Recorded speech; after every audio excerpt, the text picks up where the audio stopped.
Los gobiernos y los empresarios suelen decir que hay que producir y consumir más, que esa es la fórmula del éxito. Y eso comienza ya a resultar evidentemente una sandez, un despropósito en el tiempo que vivimos. Siento que nada de lo establecido podrá perdurar demasiado tiempo. Hay miles de ejemplos que podríamos citar para entender la sinrazón que inclusive nos aleja de la esencia de lo que verdaderamente somos, cada uno de nosotros los seres humanos. Hay que cambiar.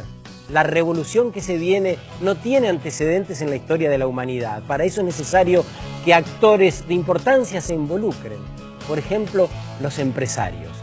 Federico Seineldin, que hoy nos acompaña, es uno de ellos. Ha fundado una organización que se llama Moverse, una organización no gubernamental que nuclea a 25 y además es director de Globant, que desarrolla soft en la Argentina. Federico, me encantaría que podamos reflexionar sobre esto y cuál es la visión desde el lado empresario de este paradigma que todavía nos asola, de producir desaforadamente en un mundo que tiene contornos claros. Bueno, es como una contradicción, ¿no? Claro. O sea, por un lado el mundo es finito, los recursos son finitos, y por el otro lado se nos demanda más consumo para que se active la economía.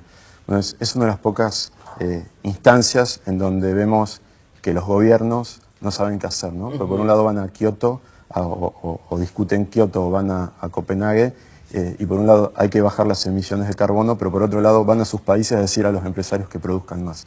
Bueno, esto se puede hacer, requiere cambiar matrices culturales, energéticas, y es por eso que creemos que desde el empresariado y por varios motivos somos artífices y actores importantísimos, ¿no? Ahora, hay empresarios del mundo que van a tener que dejar de ganar cifras fuera de órbita que ganan en la actualidad y a la cual aspiran muchos vernáculos inclusive. Yo creo en la innovación, creo que mucho del lugar en donde está posicionado el mundo está basado en que tenemos que crear cosas que todavía no existen. Si vos te pones a pensar en lo que es la huella ecológica, que es el desgaste de la humanidad sobre el planeta, estamos desgastando el planeta un 40% más que la capacidad que tiene la biosfera de regenerarse.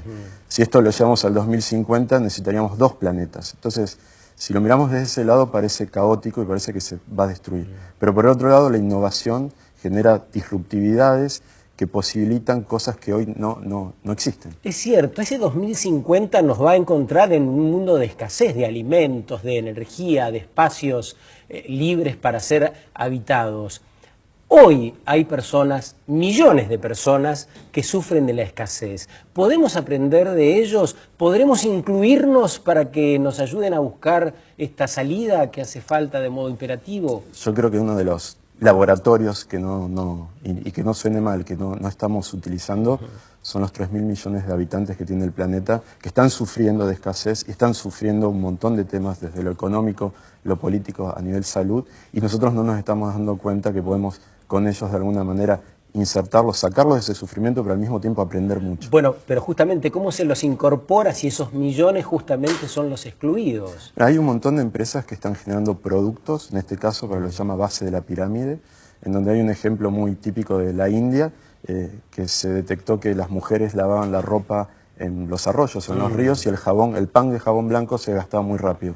Lo que hizo una empresa es recubrir dejó una sola cara que sea consumible para que las otras caras sean rígidas y las apoyan sobre la piedra. Ese jabón dura más y ese peso dólar que valía le rinde mucho más a la gente con menores recursos. Deberá ser evidentemente una sociedad que aleje el derroche con conductas más austeras. Yo siento a veces que esto nos da también la posibilidad de reengancharnos con la vida, con lo que realmente somos en esencia los hombres y mujeres que habitamos acá, ¿no? Siempre en las empresas se está diciendo que hay que crear triple valor, ¿no? Antes era solamente económico y había un derroche, y después empezamos a decir que tiene que haber no solamente la creación de valor económico, sino social y ambiental. Y por otro lado decimos que tenemos que buscar equilibrios entre los públicos de interés, ¿no? Entre los sindicatos, los empleados, los proveedores. Yo creo que un problema, lo que vos decís, una solución a lo que vos planteás, es que empecemos a tener en cuenta que un público implicado que no existe son las próximas generaciones. Cuando los empresarios empecemos a dar cuenta que lo nuestro es un tema de mediano y largo plazo, las inversiones que tenemos que hacer y que va a impactar en las próximas generaciones, ahí vamos a replantearnos algunos aspectos de cómo estamos produciendo y consumiendo, que son los ciudadanos también, ¿no? ¿Y cómo juegan en este mundo nuevo las redes sociales? Es decir, la posibilidad de interconectarnos que nos da la gran red. Internet está cambiando todo. Nosotros siempre decimos que es como el topo, que empieza a agujerear la tierra y hasta que uno no pisa no se da cuenta que hay agujeros abajo. Pero Internet posibilita casi democracias a veces directas, juntar gente sin una organización, o sea, sin una estructura fija, y tomar o variar decisiones políticas o económicas muy fuertes. O sea, tenés el caso de Egipto, tenés el caso de Wikileaks y 1 millón de firmas que se juntaron en 2 días defendiendo la causa. Entonces, Internet bien utilizado y con contenidos nobles cambia la forma porque llegás directamente uno a uno al ciudadano, cosa que antes era imposible o tardaba mucho tiempo. ¿Y cómo se genera esa expansión que no es virtual exactamente, pero que sí se reproduce de un modo, bueno, como acabamos de ver en el ejemplo que das en Egipto, de un modo dramático y muy rápido? Es generando confianza y basado en valores que se destruyen. O sea, cuando la gente no es tonta, cuando a la gente le empezás a tocar determinadas cosas y ves que el compañero, el amigo empieza a opinar, se empiezan a alargar a opinar. Eso es una construcción de capital social virtual que se genera básicamente cuando se tocan a cosas muy íntimas, relacionadas generalmente con los derechos humanos. Si coincidimos en que este efectivamente es un periodo revolucionario, supongo que habrá que trabajar mucho en la reconstrucción de valores, en la reconsideración de algunos que hemos dejado de lado e inclusive en erigir bien arriba a otros, ¿no?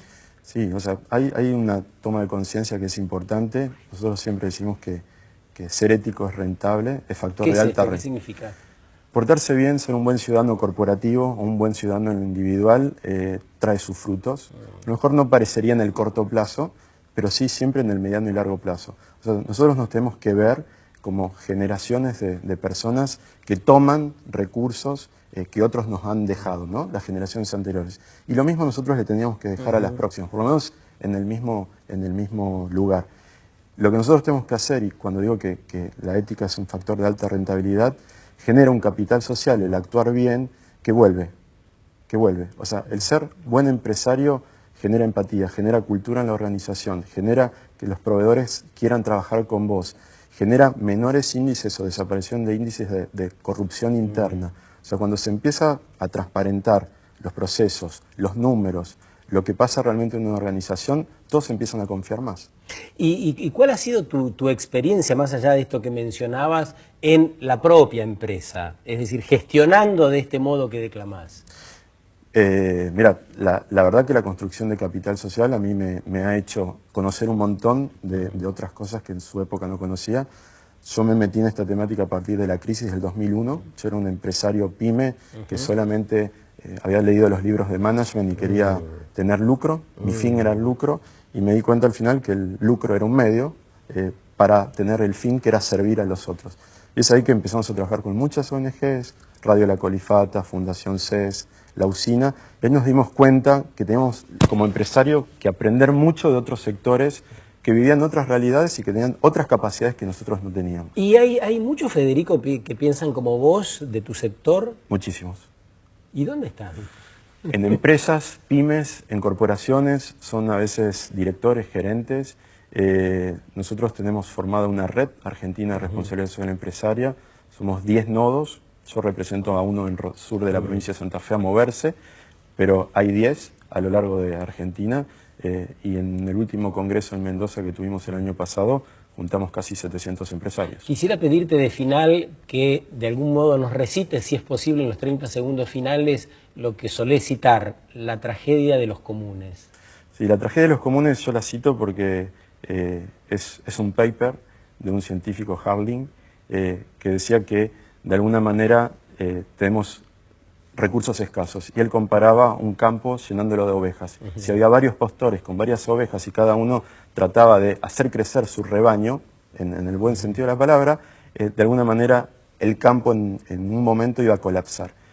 Y nosotros como humanidad generalmente somos reactivos y es lo que nos está pasando. O sea, creo que hoy estamos en una tragedia de los comunes, pero soy muy, muy optimista que a través de la innovación y del cambio de conciencia, programas como el tuyo, y que los ciudadanos principalmente tienen que tomar, los ciudadanos, para después hacer una presión positiva sobre las organizaciones, podemos llegar a pasarlas bien los próximos 30 años. Muchas gracias, te agradecemos la compañía por este rato. Gracias a vos. Bueno, con Federico transitamos este momento interesante del programa que nos deja seguir pensando durante el fin de semana. Que la pasen bien, chao. La leña va en la carreta y el crío tirando barro, un pibe que en camiseta va cruzando el charco, el otro va en bicicleta escuchando a Palo